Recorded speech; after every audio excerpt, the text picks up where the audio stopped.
Hey everybody, Steve again here, and I'm going to show you another aspect of the screen printing process. You've seen my other videos the last couple of days. I was doing everything that leads up to this point, and so I'm going to show you how I set up a screen in the screen press unit here. So this is one of the screens that I just made, just burned or put the image in the emulsion there. So basically just sliding it in into the brackets here. There's little tightening knobs, one here on the other side. And this slides in and out of here. It's very, very movable and adjustable there.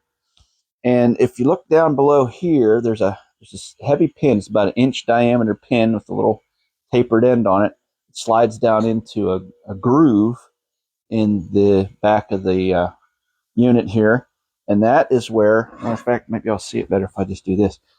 That is where the registration, that's where the unit lines itself up centered every time, hits the same exact spot. Can't quite see it there, but so it's going to hit the same place every time when I drop it down. So this is the image that I'll be printing on the backs of these shirts. And as you can see, I can slide it around.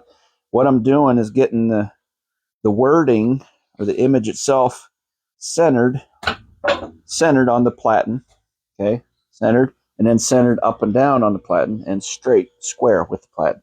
So whenever I print on the shirt, it'll be straight and square on the shirt. So that's the goal.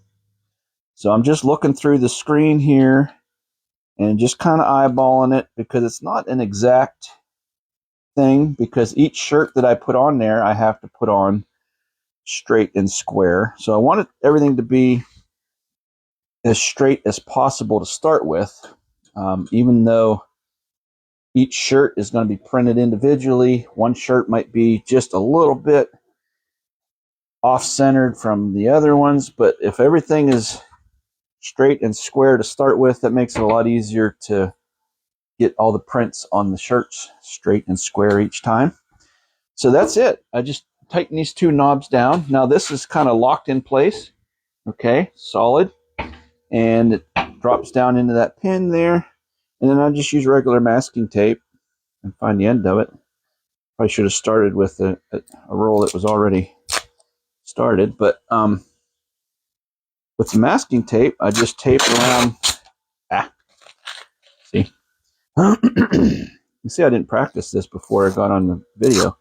So the masking tape just goes around the edges. I want to make sure I don't cover up any of the image that I want to print, but I do want to cover up any screen that's exposed around the edges of that blue emulsion and cover up the inside of the frame, this wooden frame a little bit. And this all helps to make cleanup a little bit easier after the job is all done.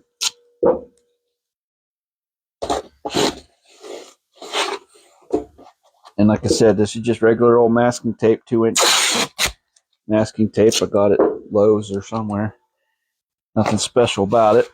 They do make special tape for this kind of work, but it's way expensive and does the exact same thing this does. So I don't need to spend any more money than I have to. Of course, masking tape just by itself, just regular masking tape's pretty expensive if you've ever priced it out. I buy masking tape in stacks, you know, like there was like 6 rolls in here when I bought it, and 20 some bucks, $25 or something for tape. It's just going to be thrown away, but it's like buying toilet paper. Just going to be throwing it away anyway, but it serves its purpose. All right. So there I have everything all taped off. Now I have to decide what color ink I'm going to print with this screen. Some of the shirts that I'm doing for this particular job are black, some are gray, some are brown, some are green.